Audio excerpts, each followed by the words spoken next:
Hello' students, আশা কৰোঁ সকলো ভালেই আছা। আজি নতুন ছেশ্যনৰ নতুন পাঠ, হয়নে? পাঠটো হৈছে ভাৰতৰ ঐক্য আৰু ক্লাছ হৈছে 8ৰ আৰু বুকখন হৈছে নতুন পাঠমালা। এইখন দেই চিল লগোৱা হৈছে অলৰেডি। এতিয়া চোৱা, ভাৰতৰ ঐক্য পাঠটো লিখিছে কোনে? জৱাহৰলাল নেহেৰুৱে। জৱাহৰলাল নেহেৰু কোন আছিলে? স্বাধীন ভাৰতৰ প্ৰথম প্ৰধানমন্ত্ৰী, হয়নে? এতিয়া আহা পাঠটোৰ মাজলৈ। ভাৰতৰ ঐক্য। সভ্যতাৰ ফেহুজালিৰ পৰাই ভাৰতৰ মন এটা স্বপ্নই অধিকাৰ কৰি আছিল। সি পৰম ঐক্যৰ স্বপ্ন। এই ঐক্যবোধটো বাহিৰৰ পৰা আনি জাপি দিয়া হৈছিল বুলি অনুভূত হোৱা নাছিল। বাহিৰৰ পৰা উদ্ভৱ হোৱা বস্তুৰ জোখ মাখ লৈ নাইবা কিছুমান বিশ্বাসৰ বান্ধোনেৰে বান্ধি ইয়াক সৃষ্টি কৰা হোৱা নাছিল। এই বাক্যকেইটা কিন্তু টাফ আছে বুজিবলৈ। কেলে কৈছোঁ মই, আমি এতিয়ালৈকে যিখিনি 7লৈকে যেনেকুৱাকৈ ধৰা অসমীয়া পঢ়ি আহিছিলোঁ, তাতকৈ এই লেচনখিনিৰ গভীৰতা বহুত বেছি। বাক্য গাঁথনিৰ গভীৰতাও বহুত বেছি তাৰমানে দেই। কাৰণ আলাপাচা কথা নহয়, কথাখিনি আমি বুজিলৈ সহজ সৰলকৈ লিখিব লাগিব। যদিও অসমীয়া তোমালোকে ভাবিবা নহয়, কিন্তু এই বাক্য গাঁথনিৰ ধৰণটোৱে অলপ ষ্টেণ্ডাৰ্ড। ই আছিল আৰু গভীৰ। এই ঐক্যবোধৰ গুৰিত আছিল বহল পৰম সহিষ্ণুতা, পৰনীতি, শ্ৰদ্ধা। বিভিন্ন মত আৰু নীতিক এই ঐক্যবোধে স্বীকাৰ কৰিছিল আৰু আনক উৎসাহিত কৰিছিল। এতিয়া চোৱা, সভ্যতাৰ ফেহুজালি মানে কি জানানে? একদম ৰাতিপুৱা কথাটো ফেহুজালি বুলি কয়। নতুবা আমি ইয়াতে কি বুজাইছোঁ? সভ্যতাৰ ফেহুজালি বুলি কোৱাৰ লগে লগে একদম এটা গুটি এটা ৰুই দিলে তাৰ পৰা যেনেকৈ পোখা মেলে, গজালি মেলে, সেইটোক কোৱা হয় মানে একদম চালুকীয়া অৱস্থা। বা ফুল এপাহ ফুলিবৰ সময়ত যেনেকৈ কলি হয়, সেইটোক কয় মানে একদম ইনিচিয়েল ষ্টেজ বুলি। আৰু সভ্যতাৰ মানে একদম ইনিচিয়েল ষ্টেজত থাকোঁতেই তাৰমানে ভাৰতৰ মনত এটা স্বপ্ন অধিকাৰ কৰি আছিল। সি হৈছে পৰম ঐক্যৰ স্বপ্ন। আমি তাৰমানে ভাৰতবৰ্ষত বিভিন্ন ভাষা ভাষী ধৰ্মৰ মানুহ আছে, হয়নে? প্ৰত্যেক ভাৰতবৰ্ষত নালাগে, অসমতে কিমান বেলেগ বেলেগ ভাষা কোৱা মানুহ আছে, বিভিন্ন ধৰ্মৰ মানুহ আছে, হয়নে? জাতিৰ মানুহ আছে, কিন্তু সকলোৰে চিনাকি এটা, কি? আমি ভাৰতীয়, হয়নে? সি এটা স্বপ্ন অধিকাৰ কৰি আছিল, সি পৰম ঐক্যৰ স্বপ্ন। যিহেতু লিখিছে জৱাহৰলাল নেহেৰুদেৱে, তেখেতে প্ৰথম স্বাধীন ভাৰতৰ প্ৰধানমন্ত্ৰী আছিল। তেখেতে ভাৰতখনক মানে ঐক্যবোধ থকাটো তেখেতে বহুতকৈ বিচাৰিছিলে, হয়নে? পৰম ঐক্যৰ স্বপ্ন, হয়নে? এই ঐক্যবোধটো বাহিৰৰ পৰা আনি জাপি দিয়া হৈছিল বুলি অনুভূত হোৱা নাছিল। মানে এনেকৈ ভাবিব লাগে বুলি বেলেগক দেখি বা মানে কোনো ফ'ৰ্চফুলি কৰিব লগা হোৱা নাছিল।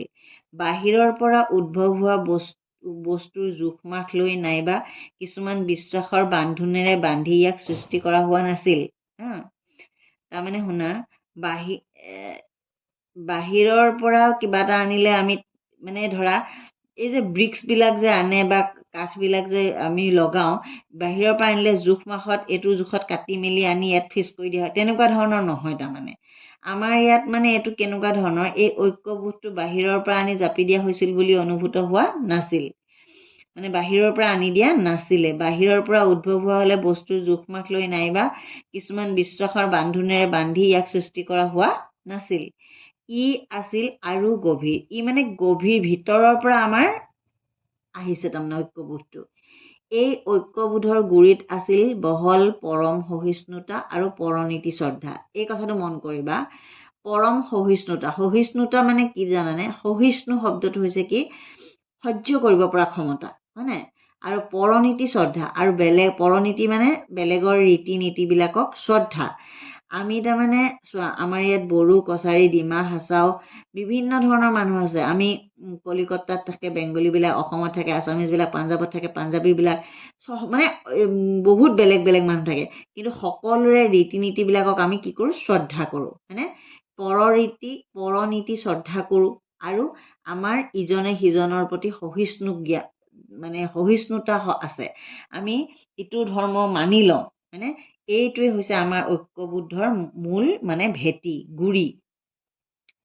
বিভিন্ন মত আৰু নীতিক এই ঐক্যবোধে স্বীকাৰ কৰিছিল। বিভিন্ন ঐক্যবোধটোৱে তাৰমানে বেলেগ বেলেগৰ মতবিলাকক, বেলেগ বেলেগৰ নীতি নিয়মবিলাকক স্বীকাৰ কৰি লৈছিল আৰু আনক উৎসাহিত কৰিছিল। অ'কে, এতিয়া চোৱা, একোটা জাতীয় দলৰ ভিতৰত পাৰ্থক্যই দেখা দিয়ে।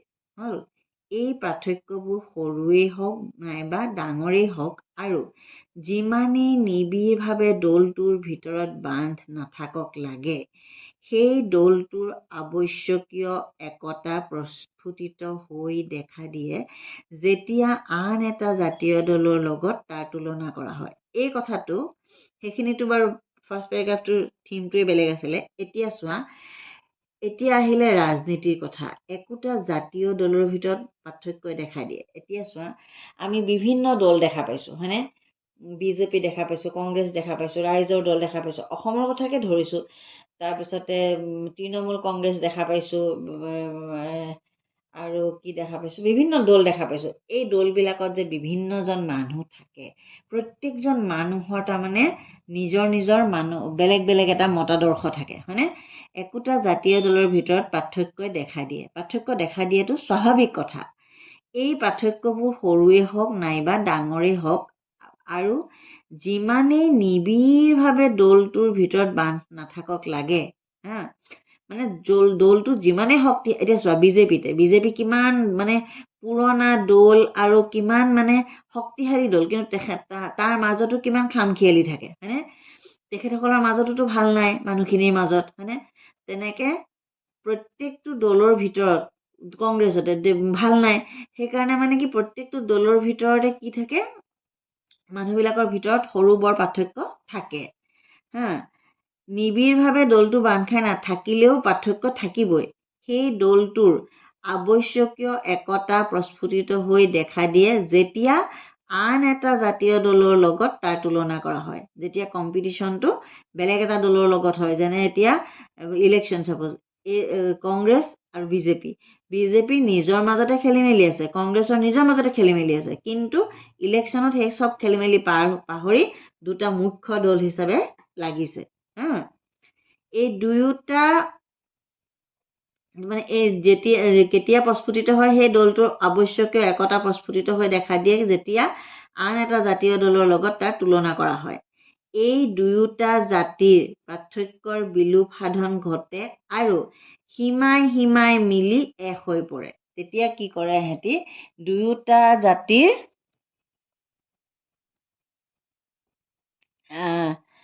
পাৰ্থক্যবিলাক মানে বিলোপ সাধন হয়, তাৰপিছতে সীমাই সীমাই মিলি এক হৈ পৰে।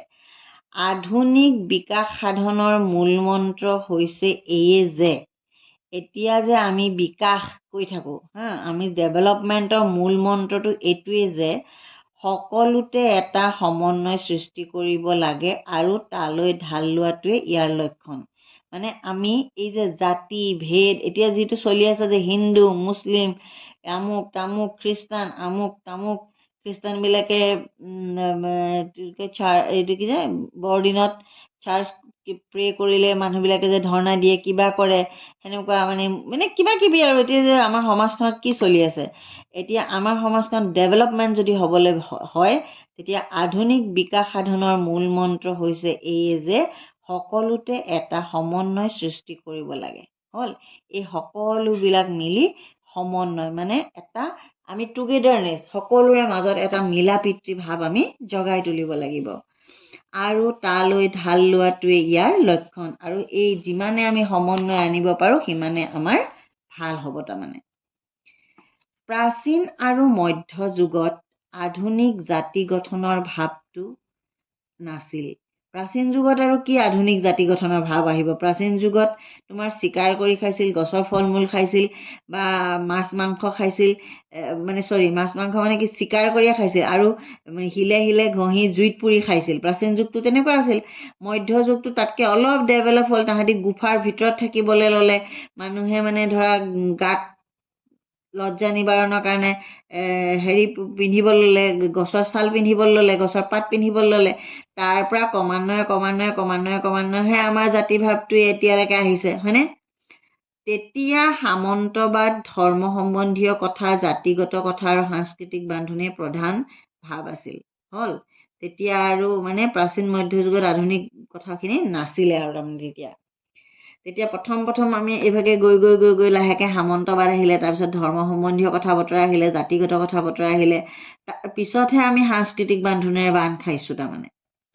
তথাপি মই ভাবোঁ যে বুৰঞ্জী লিখিত হোৱা কালৰে পৰা প্ৰায় সকলো সময়তে এজন ভাৰতীয়ই ভাৰতৰ যিকোনো ঠাইতে নিজক প্ৰবাসী বুলি ভাবিব নোৱাৰিছিল। তাৰমানে ভাৰতৰ ভিতৰত আমি প্ৰবাসী নহয়।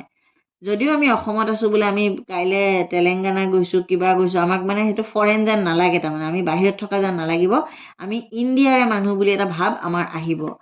আৰু আন সেই ঠাইত নিজক বিদেশী বুলি ভবাৰ পৰা হাত সাৰিব নোৱাৰিছিল। কিন্তু বাহিৰলৈ গ'লে আমি নিজকে বিদেশী বুলি ভাবিবই লাগিব আৰু, হয়নে? যিবিলাক দেশত সেই ভাৰতীয়জনৰ ধৰ্ম বা সংস্কৃতি আংশিক ৰূপে গ্ৰহণ কৰা হৈছিল, সেইবিলাক দেশক তেওঁ আপোন বুলি নেভাবি নোৱাৰিছিল। এতিয়া ডুবাইতে বহুত আমাৰ মানুহ আছে, মানে বহুত ইণ্ডিয়ান মানুহ আছে। এতিয়া ডুবাইত এতিয়া নাম মন্দিৰ খুলিছে, কিবা খুলিছে। গতিকে আমি ডুবাইখনলৈ গ'লে আমি বেলেগত থকা যেন নালাগে, ইণ্ডিয়াতে থকা যেন লাগে। কিছুমান এনেকুৱা জেগা আছে, তাতে গ'লে একদম ইণ্ডিয়াত থকা নিচিনাই লাগে। যিবিলাক দেশত সেই ভাৰতীয়জনৰ ধৰ্ম বা সংস্কৃতি আংশিক ৰূপে গ্ৰহণ কৰা হৈছিল, সেইবিলাক দেশক তেওঁ আপোন বুলি নেভাবি নোৱাৰিছিল, আপোন ভাবিবলৈ বাধ্য হৈ গৈছিল। যিসকলে অভাৰতীয় মূলৰ পৰা উৎপন্ন হোৱা ধৰ্মক সাৱটি লৈছিল, আমাৰ যেনে ছাপ'জ খ্ৰীষ্টান ধৰ্ম আমাৰ ভাৰতীয় মূলৰ নহয়, তাৰমানে অভাৰতীয় মূলৰ। কিন্তু আমাৰ ভাৰতত কিমান খ্ৰীষ্টান মানুহ আছে, হয়নে? চোৱা, অভাৰতীয় মূলৰ পৰা উৎপন্ন হোৱা ধৰ্মক সাৱটি লৈছিল, তেওঁবিলাক ভাৰতলৈ আহি ভাৰতত বসতি কৰি কেইপুৰুষমানৰ ভিতৰতে প্ৰকাশ্যভাৱে ভাৰতীয় হৈ পৰিছিল, হয়নে? এতিয়া গোৱাত বহুত বাহিৰা মানুহ আছে, হয়নে? সেইবিলাকে খ্ৰীষ্টানিটি মানে ফ'ল' কৰে। সেইবিলাক মানুহ অৰিজিনেল ইণ্ডিয়াৰ মানুহ নহয় তাৰমানে। যেনে খ্ৰীষ্টিয়ানসকল, ইহুদীসকল, পাৰ্চীসকল, মুছলমানসকল। এইবিলাক ধৰ্মলৈ যিবিলাক ভাৰতীয়ই ধৰ্ম পৰিৱৰ্তন কৰি লৈছিল, তেওঁবিলাক ধৰ্মান্তৰ গ্ৰহণৰ বাবে অভাৰতীয় হৈ যোৱা নাছিল। যদিও ভাৰতীয় মানুহবিলাকে খ্ৰীষ্টানিটি লৈছিল, ইহুদী ধৰ্ম লৈছিল, পাৰ্চী লৈছিল বা মুছলিমসকল লৈছিল, কিন্তু তথাপিও তেখেতসকলক আমি অভাৰতীয় বুলি কোৱা নাছিলোঁ, হয়নে? ভাৰতীয় বুলিয়ে মানি লৈছিলোঁ। কাৰণ তেখেতে কিহত বিশ্বাস কৰে? সমন্বয়। আৰু সমন্বয় হৈছে আমাৰ কিহৰ মানে আমাৰ ডেভেলপমেণ্টৰ মূল চাবিকাঠি। তেওঁবিলাকক একেডাল ধৰ্মৰ জৰিৰেই সাঙুৰি ৰখা স্বত্বেও আন দেশৰ মানুহে তেওঁবিলাকক ভাৰতীয় বা পৰদেশী বুলিয়ে ভাবিছিল।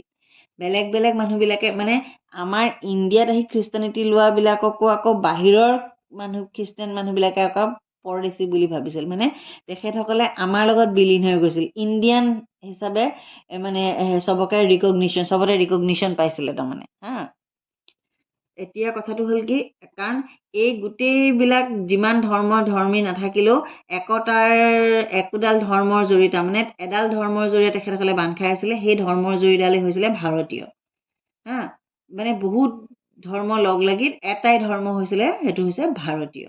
হ'ল কথাখিনি অকণমান গুৰুত্ব সহকাৰে বুজিব লাগিব। কথাখিনি মানে ইমান এই যে সিংহ নিগনি গল্পৰ নিচিনা সৰু কথা নহয় আৰু, তাৰমানে বুজি পাইছানে? কথাখিনি অকণমান গুৰুত্ব দিবা দেই। আজি ভাৰতীয়ৰ ধাৰণা বহুত বহল হৈ গৈছে। সেই দেখি বিদেশতো ভাৰতীয়সকলে নিজৰ ভিতৰত দলগত পাৰ্থক্য স্বত্বেও এৰাব নোৱাৰাকৈ একোটা জাতীয় প্ৰতিষ্ঠান গঢ়ি তুলি নানা উদ্দেশ্যৰ বাবে পৰস্পৰ সংযুক্ত হৈ ৰয়। হ'ল মানে আমাৰ ভিতৰত এতিয়া আমাৰ যিমান দল কিবা কিবি নাথাকিলেও বাহিৰত আমাৰ এটাই চিনাকি, সেইটো হৈছে কি? আমি ভাৰতীয়। হ'ল আজি জাতীয়তাৰ ধাৰণা বহুত সলনি হৈ গ'ল, বহুত বহল হৈ গৈছে। সেই দেখি বিদেশতো ভাৰতীয়সকলে নিজৰ ভিতৰত দলগত পাৰ্থক্য স্বত্বেও এৰাব নোৱাৰাকৈ একোটা জাতীয় প্ৰতিষ্ঠান গঢ়ি তুলি নানা উদ্দেশ্যৰ বাবে পৰস্পৰ সংযুক্ত হৈ ৰয়। এজন ভাৰতীয় খ্ৰীষ্টিয়ান মানুহক তেওঁ যলৈকে নাযাওক কিয় তেওঁক ভাৰতীয় বুলিয়ে ধৰিব। তুৰ্কী, আৰৱ, ইৰাণ নাইবা ইছলাম প্ৰভাৱান্বিত আন সকলো দেশতে এজন ভাৰতীয় মুছলমান ভাৰতীয় বুলিয়েই বিবেচিত হ'ব। যদিও ধৰ্ম বেলেগ হৈছে কিন্তু তেওঁলোকৰ পৰিচয় এটাই হ'ব, সেইটো হৈছে ভাৰতীয়। এই কথাটোহে জৱাহৰলাল নেহেৰুৱে বহুত গুৰুত্ব দিছিলে। জৱাহৰলাল নেহেৰু যিহেতু প্ৰথম প্ৰধানমন্ত্ৰী আছিলে, তেখেতে দেশখনক সমন্বয়ৰ মাজেদি আগুৱাব বিচাৰিছিলে। যদি বোলে এইখিনি খ্ৰীষ্টান সিহঁতক পঠাই দিলোঁ বেলেগলৈ, এইখিনি পাৰ্চী সিহঁতক, তেতিয়া দেখোন দেশখনত মানুহে নাথাকিব, তেতিয়া ডেভেলপমেণ্ট কোনে কৰিব, হয়নে? মোৰ অনুমান আমাৰ সকলোৰে স্বদেশৰ সম্পৰ্কে বিভিন্ন প্ৰকাৰৰ ছবি মনৰ কেমেৰাত তোলা আছে হ'ল, আৰু দুজনৰ ভিতৰতে এই ছবিৰ সম্পূৰ্ণ মিল নাই। তাৰমানে কি, ভাৰতীয়বিলাকৰ ভিতৰতে নিজৰ দেশখনক লৈ বিভিন্ন ধৰণৰ সপোন আছে, বিভিন্ন ধৰণেৰে চাই, তাৰমানে মনৰ কেমেৰাত মানে কি, মনৰ ভিতৰত বিভিন্ন ধৰণৰ আইডিয়া আহি থাকে, বিভিন্ন ধৰণৰ মোৰ দেশখন এনেকুৱা হ'ব এইবিলাক আহি থাকেনে নাই, তেনেকুৱা।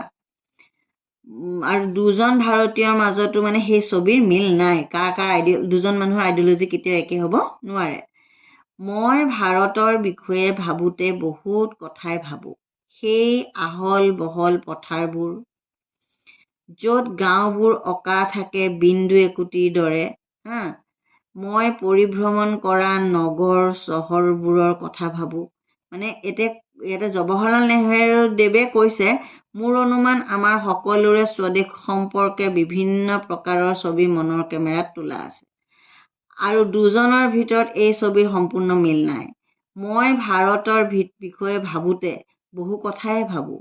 সেই আহল বহল পথাৰবোৰ, য'ত গাঁওবোৰ অঁকা থাকে বিন্দু একোটিৰ দৰে। মই পৰিভ্ৰমণ কৰা নগৰ চহৰবোৰৰ কথা ভাবোঁ।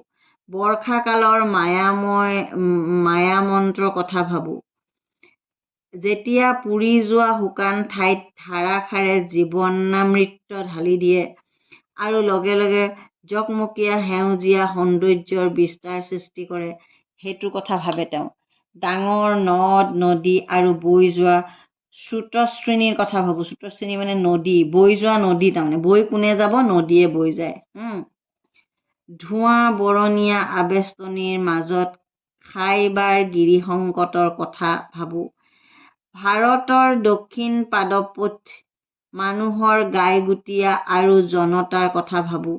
আৰু সৰ্বোপৰি কথা ভাবোঁ হিমালয়ৰ শুভ্ৰ তুষাৰ কিৰীটী মণ্ডল আৰু ৰমণীয় বসন্তৰ পুষ্পসমাদিত কাশ্মীৰৰ পাৰ্বত্য ভূমিৰ উপত্যকা আৰু লগে লগে নাচি বাগি জঁপিয়াই কলবলাই বৈ যোৱা তটিনী এখনৰ কথা ভাবোঁ। এইখিনি ইমান তত্ত্বগভীৰ কথা নহয়, মই তোমালোকক কি বুলি বুজাম। তাৰমানে এইখিনি ইমান তত্ত্বগভীৰ কথা, তোমালোকে বাৰে বাৰে লেচনটো পঢ়িলেও বুজি নাপাবা যদি তোমালোকক মই ভালকৈ বুজাই নিদিওঁ।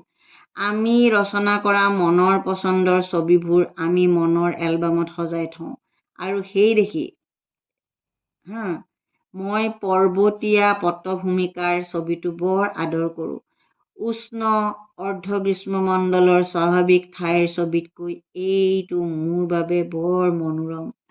দুয়োটা ছবিয়েই ভাৰতৰ বিশুদ্ধ ছবি, কাৰণ ভাৰত বিস্তৃত হৈ আছে গ্ৰীষ্মকালৰ পৰা নাতিশীতোষ্ণ মণ্ডললৈ, বিষুৱৰ পৰা, দেখা পাইছানে, বিষুৱ প্ৰান্তৰ পৰা এছিয়াৰ চেঁচা হৃদয়খনিলৈ।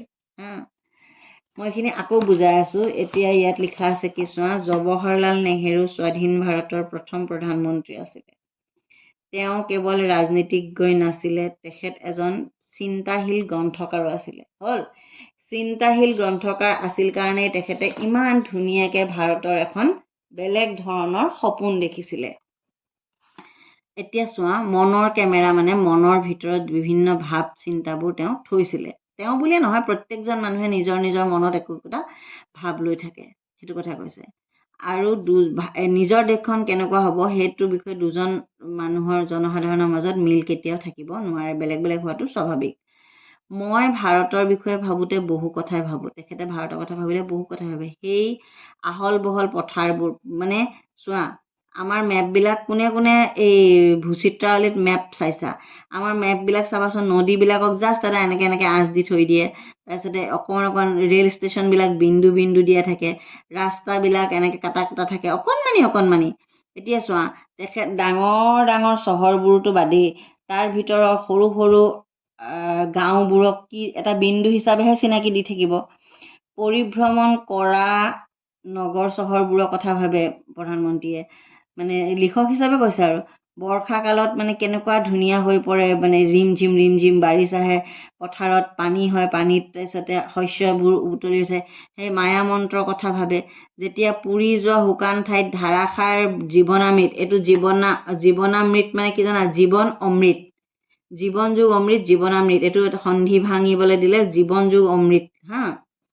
আৰু লগে লগে জকমকীয়া সেউজীয়া সৌন্দৰ্যৰ বিস্তাৰ সৃষ্টি কৰে। ডাঙৰ নদ নদী আৰু বৈ যোৱা স্ৰোতস্বিনীৰ কথা ভাবোঁ। ধোঁৱা বৰণীয়া আবেষ্টনীৰ মাজত খাইবাৰ গিৰি সংকটৰ কথা ভাবোঁ। ভাৰতৰ দক্ষিণ পাদপীঠ, মানুহৰ গাইগুটীয়া আৰু জনতাৰ কথা ভাবোঁ। আৰু সৰ্বোপৰি কথা ভাবোঁ কাৰ ভাবে? হিমালয়ৰ শুভ্ৰ তুষাৰ কিৰীটিমণ্ডল আৰু ৰমণীয় বসন্তৰ পুষ্প সমাদৃত কাশ্মীৰী প্ৰাৱত্য ভূমিৰ উপত্যকা আৰু লগে লগে নাচি বাগি জঁপিয়াই কল বলাই বৈ যোৱা তটিনী এখনৰ কথা ভাবোঁ। বুজি পাইছা? হিমালয় কেনেকুৱা ধুনীয়া হৈ থাকে, হিমালয়ৰ কথা ভাবে। তাৰোপৰি কাশ্মীৰ কেনেকুৱা বৰফেৰে বগা হৈ থাকে, কাশ্মীৰৰ কথা ভাবে। তাৰোপৰি আকৌ তেওঁ কি কৰে, একদম মানে ওপৰৰ পৰা বৈ অহা এখন সুন্দৰ নদীৰ কথা ভাবে। আমি ৰচনা কৰা মনৰ পচন্দৰ ছবিবোৰ আমি মনৰ এলবামত সজাই থওঁ, আৰু সেই দেখি মই পৰ্বতীয়া পটভূমিকাৰ ছবি বৰ আদৰ কৰোঁ। উষ্ণ অৰ্ধ গ্ৰীষ্মমণ্ডলৰ স্বাভাৱিক ঠাইৰ ছবিতকৈ এইটো মোৰ বাবে বেছি মনোৰম হয়। তাৰমানে এই এনেকৈ যে বৰফ পৰি যে বগা হৈ থাকে যে, তেনেকুৱাবিলাক তেখেতৰ কাৰণে বেছি মানে মনোৰম আছিলে, থ্ৰিলিং আছিলে। দুয়োটা ছবিয়েই ভাৰতৰ বিশুদ্ধ ছবি, কাৰণ ভাৰতত দুয়োটা ছবিয়ে বিশুদ্ধ, কাৰণ ভাৰত বিস্তৃত হৈ আছে গ্ৰীষ্মমণ্ডলৰ পৰা নাতিশীতোষ্ণ মণ্ডললৈ। যেনে মানে ধৰা তোমাৰ এইফালে কি কাশ্মীৰত বহুত ঠাণ্ডা আৰু তলত কেৰেলাত বহুত গৰম, হয়নে? তেনেকুৱা। তাৰপিছতে আকৌ কি হয়, বিষুৱ ৰেখাৰ ইমূৰৰ পৰা সিমূৰলৈকে সেই গোটেইখিনি কথা। তাৰপিছতে বিষুৱ ৰেখাৰ প্ৰান্তৰ পৰা এছিয়াৰ চেঁচা হৃদয়খনিলৈকে আমাৰ ভাৰতবৰ্ষ বিস্তৃত হৈ আছে। এই মানে লেচনটো একদম ভালকৈ পঢ়িব লাগিব। শব্দবোৰো আগতকৈ টান, কথাখিনি বুজিবলৈও আগতকৈ টান, হয়নে? গতিকে তোমালোকে লেচনটো বাৰে বাৰে পঢ়িবা দেই, মই বাৰে বাৰে কওঁ, তেতিয়া বানান শুদ্ধ হ'ব। আৰু কুৱেশ্যন আনচাৰ পৰাপক্ষত নিজে বিচাৰিবলৈ চেষ্টা কৰিব লাগে।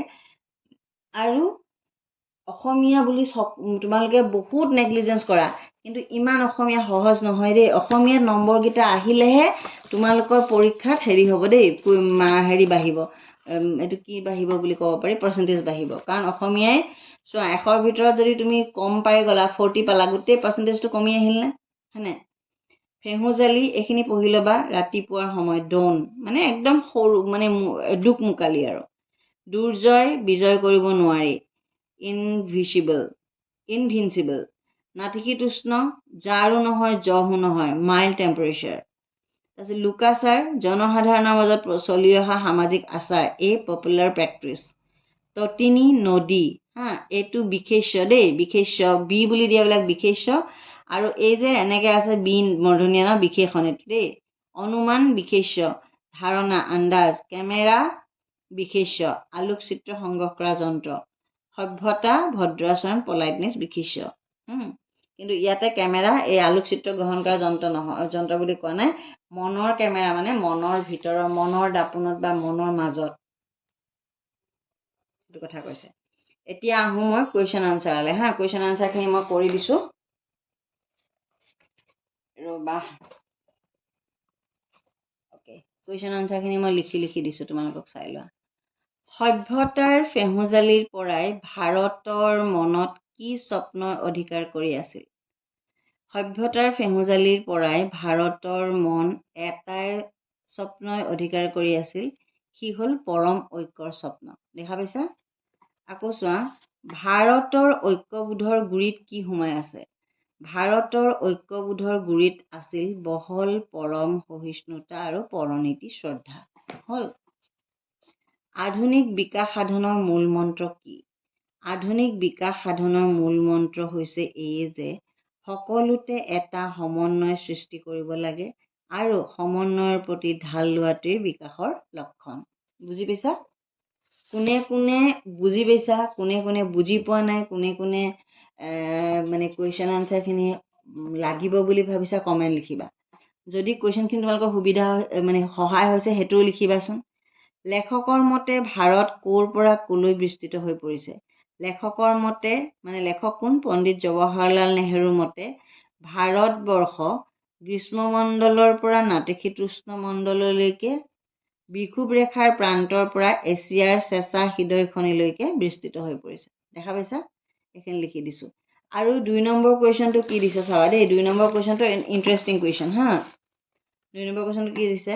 তলৰ বাক্যাংশখিনিত কেইটামান তুলনা সোমাই আছে। এই বাক্যাংশকেইটাৰ ভাৱ বুজাই লিখা। যেনে সভ্যতাৰ ফেহুজালি, মনৰ কেমেৰা, ধৰ্মৰ জৰী। হ'ল। এতিয়া চোৱা, সভ্যতাৰ ফেহুজালিত কি আছে মই তোমালোকক দি দিছোঁ। সভ্যতাৰ ফেহুজালিটো মই ধুনীয়াকৈ লিখি দিছোঁ। ফেহুজালি মানে কি বুলি পালোঁ আমি? একদম ৰাতিপুৱাৰ অৱস্থাটো, হয়নে? সভ্যতাৰ ফেহুজালি। সভ্যতাৰ ফেহুজালি বাক্যাংশৰ যোগেদি লেখকে সভ্যতাৰ প্ৰথম আৰম্ভণিৰ কথা বুজাইছে। সভ্যতাৰ ফুলপাহ তাৰমানে এপাহ ফুল ফুলিব যাব চাপ'জ তাৰ নাম সভ্যতা। সেই ফুলপাহৰ কলি পেলোৱা অৱস্থাক বুজাবলৈ চেষ্টা কৰা হৈছে। হ'ল, একদম ফুলৰ কলিটো তাৰমানে। এতিয়া চোৱা, মনৰ কেমেৰা দেই। ইয়াত মনৰ কেমেৰা নামৰ বাক্যাংশটিৰ জৰিয়তে লেখকে মনত সাঁচি থোৱা বিভিন্ন সময়ৰ স্মৃতিসমূহৰ কথা বুজাইছে লিখিবা। তাৰপিছত ধৰ্মৰ জৰী। ইয়াত ধৰ্মৰ জৰী নামৰ বাক্যাংশটিৰ জৰিয়তে লেখকে কৈছে যে যদিও ভাৰতবৰ্ষত বিভিন্ন ধৰ্মাৱলম্বী লোকে বাস কৰে, তথাপি তেওঁলোক সকলোৰে পৰিচয় এটাই, সেইটো হৈছে ভাৰতীয়। হ'ল, এক ধৰ্মৰ জৰী বুলি ভাৰতীয় পৰিচয় বুজোৱা হৈছে। হ'ল, বুজি পাইছা? আৰু এতিয়া চোৱা, তোমালোকক কওঁ মই বাক্য ৰচনা। এতিয়া সমাৰ্থক শব্দ আছিলে ইয়াতে, সমাৰ্থক শব্দ লিখা, মই সেইখিনিও লিখি দিছোঁ। সমন্বয় মানে মিলন, উৎপন্ন, উৎপাদন, উৎপাদিত, সৃষ্টি, তটিনী, নদী, নৈ, প্ৰবাহিনী, তাৰপিছতে পৰ্বত, গিৰি, পাহাৰ, বুৰঞ্জী, ইতিহাস, ইতিকথা। হ'ল, আৰু বাক্য ৰচনা কৰাও মই কৰি দিছোঁ। সমন্বয়, ভাৰতীয় সভ্যতা সমন্বয়ৰ অনন্য উদাহৰণ। এইটো সমন্বয়। ঐক্যবোধ, ভাৰতীয়সকলৰ ঐক্যবোধৰ গুৰিত আছিল পৰম সহিষ্ণুতা আৰু পৰনীতি শ্ৰদ্ধা। হ'ল, মূল মন্ত্ৰ কষ্ট বা এনেকৈ দিবা পৰিশ্ৰম হৈছে উন্নতিৰ মূল মন্ত্ৰ। হ'ল, গাইগুটীয়া মানে ইণ্ডিভিজুৱেল হৰেশ্বৰ মহাজনৰ ল'ৰা তিনিটাই এইবাৰ খেতি গাইগুটীয়াকৈ কৰিছে, এনেকৈও লিখিব পাৰা। আৰু এইবাৰ আমাৰ গাঁৱৰ বিহুখন গাঁৱৰ লোকসকলে গাইগুটীয়া চান্দা তুলি পাতিবলৈ লৈছে। এই খালী ঠাই পূৰণ কৰাখিনি তোমালোকে তাতে আছে, কিতাপতে আছে, চাই কৰিবা। আৰু এই 3 নম্বৰ কুৱেশ্যনটো যদিহে তোমালোকক লাগে মোক কমেণ্টত লিখিবা। এই 3 নম্বৰ কুৱেশ্যনটো যদিহে তোমালোকক লাগে মোক কমেণ্টত লিখিবা। আজিলৈ আহোঁ, লগ পাম আন এটা ভিডিঅ'ত। আৰু যদিহে ভাল লাগিছে চেনেলটো ছাবস্ক্ৰাইব কৰিবলৈ নাপাহৰিবা। যিসকলে অলৰেডি চেনেলটো ছাবস্ক্ৰাইব কৰিছে তেখেতলোকক বহুত বহুত ধন্যবাদ। আৰু তোমালোকৰ লেচনটো কুৱেশ্যন আনচাৰখিনি যদি তোমালোকৰ সুবিধা হৈছে তেতিয়াও মোক কমেণ্টত লিখিবা। আৰু কি ধৰণৰ ভিডিঅ' তোমালোকে বিচাৰা তাকো কমেণ্টত লিখিবা। আজিলৈ আহোঁ, লগ পাম আন এটা ভিডিঅ'ত।